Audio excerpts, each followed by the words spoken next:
Hai, salam Bapak Mama Saudara yang dikasihi Tuhan. Selamat bertemu dan berjumpa kembali. Saya berharap dalam kasih dan penyertaan Tuhan Bapak Mama Saudara semua dalam keadaan sehat walafiat dengan penuh rasa syukur kepada Tuhan. Pada hari ini kita akan membaca serta merenungkan firman Tuhan dari kitab Kisah Para Rasul pasal 6 ayat 8 hingga ayat 15. Sebelum membaca serta merenungkan akan firman Tuhan, saya mengundang kita menyatukan hati dan pikiran di dalam doa. Kita berdoa. Bapa di dalam surga, Bapa yang kami sembah lewat anakmu Yesus Kristus, terima kasih Tuhan untuk kasih setia dan penyertaan Tuhan di dalam kehidupan kami. Kami bersyukur atas kasih dan perkenaan Tuhan. Kami boleh bangun di pagi hari dengan tubuh sehat dan nyaman, serta menikmati berbagai aktivitas kami Tuhan. Pada saat ini Tuhan kami akan membaca, mendengar, serta merenungkan akan firman Tuhan. Kami mengundang Tuhan hadir di tengah-tengah kami, menguduskan hati dan pikiran kami, agar apa yang kami baca, apa yang kami dengar, semuanya itu boleh menjadi kekuatan bagi kehidupan kami. Mengampuni kami Tuhan, di dalam anakmu Yesus Kristus, kami telah datang dan berdoa. Amin. Bapak Mama Saudara yang dikasihi Tuhan, pembacaan kita terambil dari kitab Kisah Para Rasul pasal 6 ayat 8 hingga ayatnya yang ke-15, di bawah perikop tuduhan terhadap Stefanus. Dan Stefanus yang penuh dengan karunia dan kuasa mengadakan mujizat-mujizat dan tanda-tanda di antara orang banyak.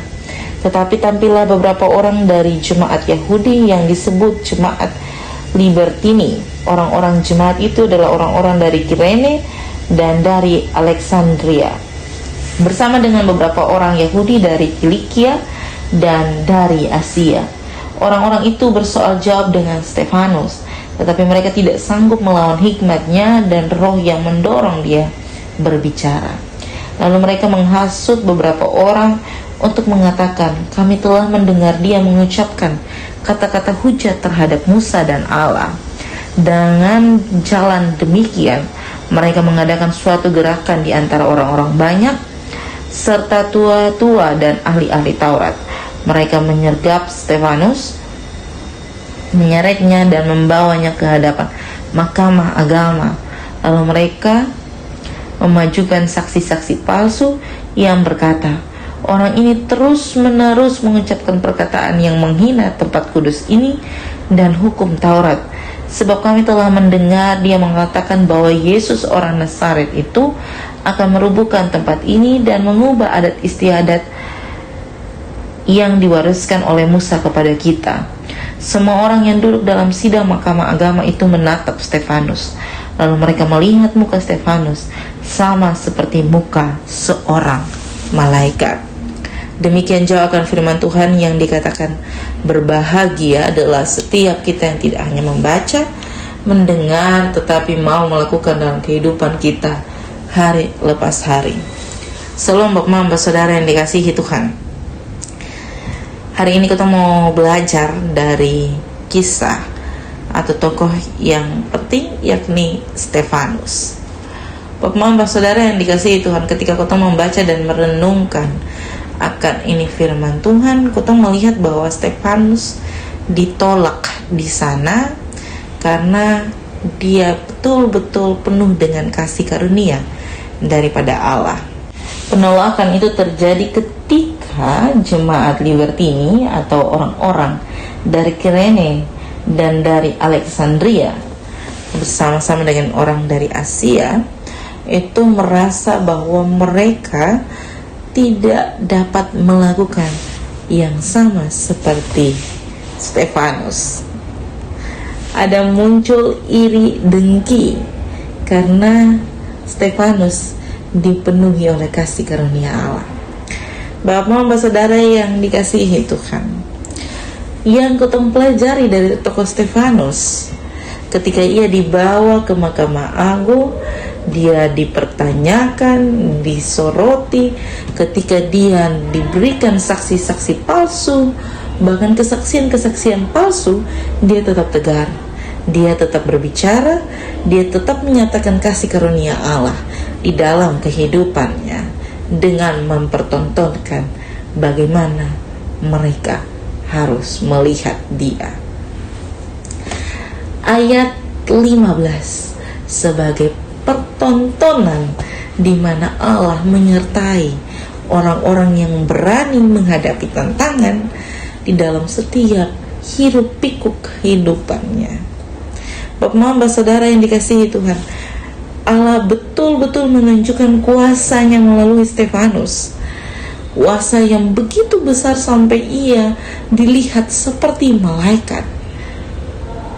Ini sudah ditentang habis-habisan, sudah dilecehkan, sudah dikasih tahu hal-hal yang tidak benar, tapi Stefanus tetap pada pendiriannya, tetap melakukan dan berani berdebat tentang kebaikan Allah.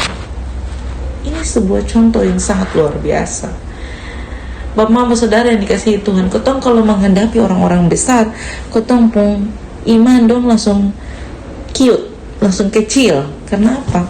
Karena ketong takut, karena ketong sembrani, karena ketong ada di bawah tekanan-tekanan lainnya, tekanan jabatan, tekanan sosial dan sebagainya. Akhirnya ketong berani menyampaikan apa yang Allah ingin sampaikan, menyampaikan, mewujud, nyatakan setiap mujizat yang Tuhan percayakan melalui kita. Padahal ketong tahu bahwa Allah itu ada di dalam, di diri kita, di samping, kiri, kanan, belakang kita, untuk melindungi, untuk mewujud nyatakan, bahkan untuk mendorong kita menyampaikan apa yang menjadi kehendak Tuhan. Maka mulai hari ini saya mau bilang di Bapak Mama, mari kita tanamkan keberanian menyampaikan firman seturut dengan kehendak Tuhan, tidak melihat siapa yang mendengarkan itu dari sudut latar belakang sosial, latar belakang adat istiadat, dan latar belakang lainnya. Tetapi dia adalah orang yang harus mendengarkan akan firman Tuhan. Bukan hanya dia, bukan hanya Bapak Mama, tetapi terhadap saya juga sendiri. Selamat menjadi berkat dimanapun Bapak Mama Saudara senantiasa berada. Tuhan menolong dan memberkati kita semua. Amin untuk firman Tuhan. Untuk menutup perenungan pada saat ini, saya mengundang kita menyatukan hati dan pikiran di dalam doa. Kita berdoa. Bapa kami yang dalam surga, dikuduskanlah namamu, datanglah kerajaanmu, jadilah kehendakmu di bumi seperti di surga. Berikanlah kami pada hari ini makanan kami yang secukupnya, dan ampunilah kami akan kesalahan kami, seperti kami juga mengampuni yang bersalah kepada kami. Dan janganlah membawa kami ke dalam pencobaan, tetapi lepaskanlah kami daripada yang jahat, karena Engkau yang punya kerajaan dan kuasa dan kemuliaan sampai selama-lamanya. Amin. Salam Bapak Mama Saudara sekalian, selamat beraktivitas. Tuhan memberkati dan menolong kita semua.